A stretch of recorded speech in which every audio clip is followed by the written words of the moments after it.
Welcome back. It's time again for our Pet of the Week with James Bias from the Connecticut Humane Society, who has brought little Oscar with us. You know, and Oscar so is not a sweet. grouch. Definitely so, not. Oscar is, you know, you're playing with the hair around his ears there, but there are over 60 varieties or breeds of rabbits, and he is a Lionhead. Lionhead. And so Lionheads tend to have a lot more fur around their face, and it gives just, again, kind of a little bit of a mane type of look, right? Yeah. And then the color varieties are all over the place. Yeah. Some of the breed types have specific color markings. With the Lionheads, they can be the full range.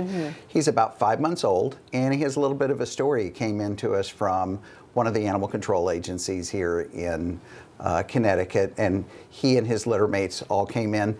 They've been adopted, except for Oscar.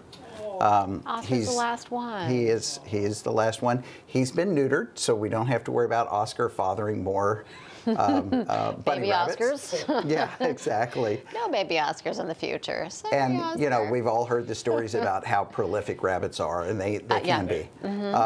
Rabbits are good solo. They just require more people interaction, but with the right introduction, around other rabbits too. So if you already have a bunny rabbit at home and you're thinking about adding a second one, you know, he's accustomed to being around certainly his litter mates, and it just escapes me what a group of bunnies are called, but it's not litter mates, it's something else. And you know, 5 pounds is usually the adult size for the average rabbit, and their life expectancy can be 6 to 12 years. They can live pretty long, right? Yeah. And they're not little. little. It is a big commitment. It's not a hamster, so keep that in mind. Well, and they're not miniature dogs or miniature cats. Now, the nature of a rabbit, they can be trained to a litter pan, which is nice. Oh. And Brendan, our floor director, yeah, so a group is called a fluffle. Yeah, so it's amazing. All of I think a group of ferrets are called a busy, which stands to reason. But sure.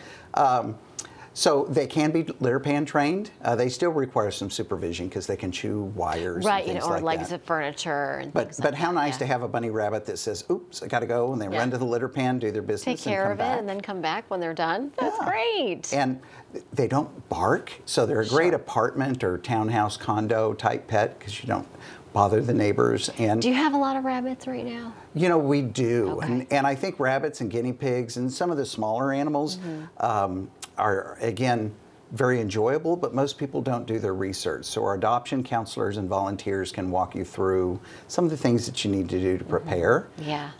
They do enjoy their out time supervised in the house. Out of their cage. Right, right. And they have a great personality that can really come out, right? They can really be playful, which is fun. They'll buck around like a bucking bronco. And then they'll just flop down like, they just suddenly are paralyzed. They'll just roll over and go to sleep. And it also kind of checks off the cuddle box because he's fine to just hang out here like this. You know, your blood pressure is probably already lowering right now just by having look at that. Oscar right here. He's perfect. Yeah. Well, James, thanks so much for being with us. Thank you. We're going to get Oscar a new home for sure.